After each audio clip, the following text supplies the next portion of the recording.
Good morning, friends. In this video, I am going to teach you the remaining part of the poem An Elementary School Classroom in a Slum. In the earlier video, I taught you the first and second stanza. Now, let's go to the third stanza of this poem. I will read the stanza first, then I'll teach you the difficult words and the explanation of the whole stanza. Surely Shakespeare is wicked, the map a bad example, with ships and sun and love, tempting them to steal for lives that slyly turn in their cramped holes, from fog to endless night. On the slack heap, these children wear skins peep through by bones and spectacle of steel, with mended glass like bottle bits on stones. All of their time and space are foggy slum. So blot their maps with slums as big as dome.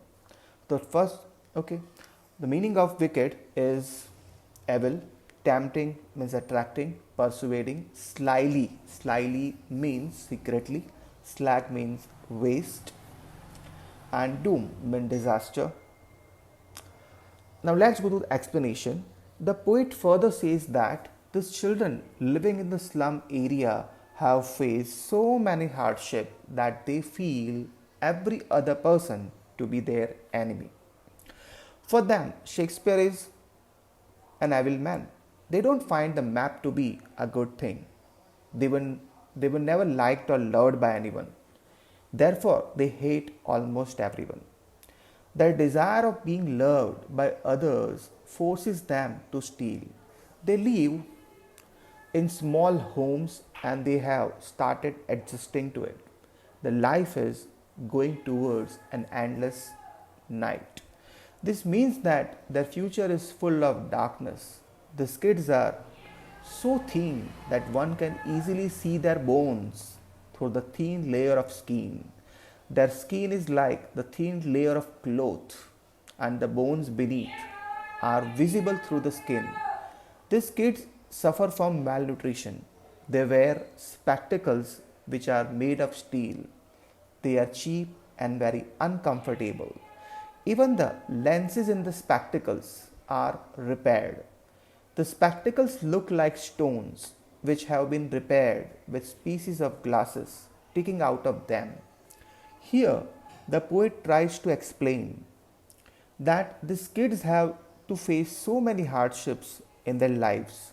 As these slums are getting bigger, they will destroy the future of these children, and it is very difficult for such kids to escape from them. So, this is an explanation of the third stanza. Now, come to the fourth one. I'll read the fourth stanza, then difficult words and explanation.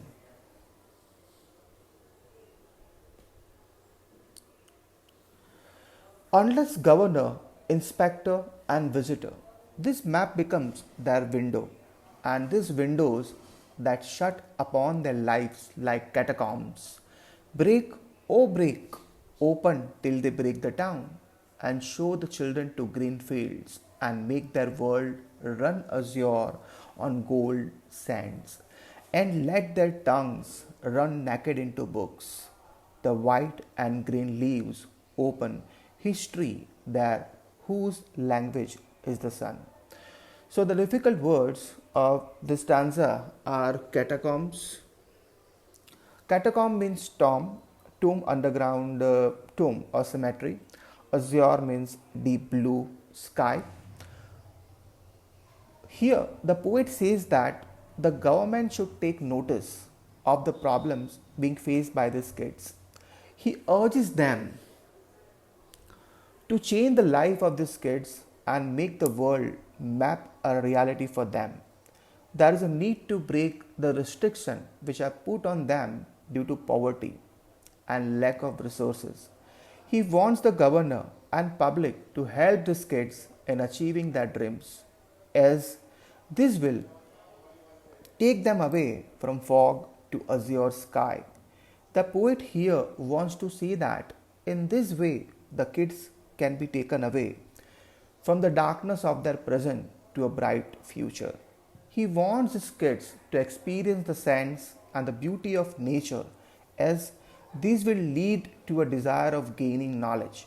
They will then go through the white and green leaves. Now, what do you mean here by white and green leaves? Here, white leaves depict books and green leaves depict nature. This will then result in their progress and they will be able to paint a bright future for themselves. Now, this is the explanation of the whole poem. Now, I'll give you the point wise summary of the whole poem. The first point is the children of an elementary school classroom in a slum look pathetic and miserable. Second point is they have pale faces, they are like rootless wild plants. Third one, they are distressed, the burden of life keep their heads weighed down. Their growth is stunted, they inherit twisted bones and disease. Fifth one, they do have dreams. They also dream of moving out in the open. They want to see squirrel games. Sixth one, literature and the work of Shakespeare are useless for them. Seventh one, this civilized world is of importance only for powerful people. Eighth one, the powerful dictators shape the map of the world at their will. But their world is not the world of these unfortunate children. The future of these children is foggy and uncertain. Next point. They live in a narrow street sealed in with a lead sky. Rivers, capes, and starry places exist only in their dreams. The slums in which they live are nothing less than living hells. Actually, they are a blot on their civilized world. The window to the world of joys and comforts are shut for them. Governors, teachers, and the powerful people must bring them out of their dirty slums. Next point. Everything that binds them should be broken open. Their world must expand. It must extend to the blue waves, the gold sand, and the green field. They must have freedom of expression and learning. So, this is the point wise summary of the poem. Here comes an end of the explanation of the second poem, An Elementary School Classroom in a Slum. Thank you.